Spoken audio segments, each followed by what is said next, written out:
I first of all want to thank Chairman Crawford for today's hearing and our witnesses for taking the time to help us help this subcommittee to better understand this important topic. Innovation in how Americans move and transport goods has long underpinned America's ingenuity. The challenge of keeping our nation's connected commerce flowing manifested early in our nation's history. My home state of Utah is central to this history, fulfilling the manifest destiny of our young nation with the completion of the Transcontinental Railroad.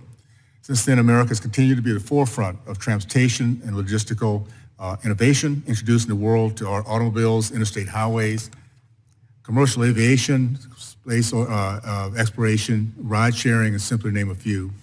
Today, the growing prevalence of autonomous vehicles on our highways is the next era of transportation innovation.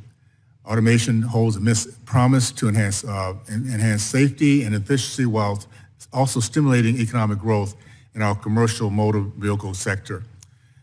As the pace of technology accelerates, we must embrace these advancements. However, this topic must be approached with caution and with a commitment to addressing complex issues around safety, infrastructure, workforce impact, and cybersecurity.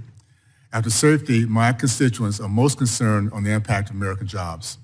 This conversation is incomplete without simultaneously exploring strategies for workforce development, training, and ensuring the future includes fulfilling and meaningful employment.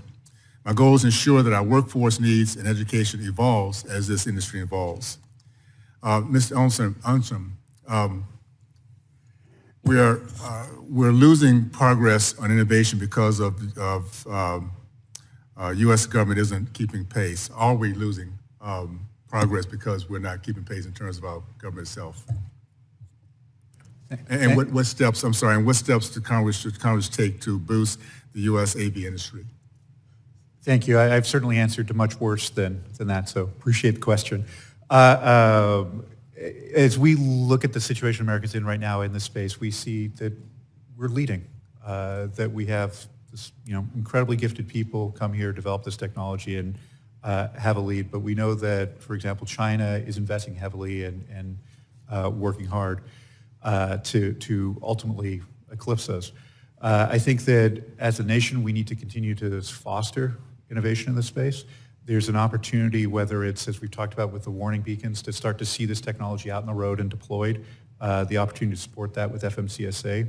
We see an opportunity to continue to harmonize regulations across states, that because the value of this technology is really about deepening interstate commerce, the more consistent regulations are, the easier it will be and the better benefit we'll see from the technology. Okay, thanks so much. Ms. Spears, what would be the impact if we overregulated or prohibited fully autonomous trucks? Well, I think what we're looking for is more oversight at the federal level. We've talked a little bit about NHTSA and their standing general order, their ability to exhibit oversight, but we're also talking about commercial vehicles. NHTSA has more of a role in leadership and expertise in passenger vehicles. We need the FMCSA to be more involved and in sync with NHTSA in the development and oversight of this technology. We need a federal framework. It needs to be a performance and safety standard. Don't pick favorites.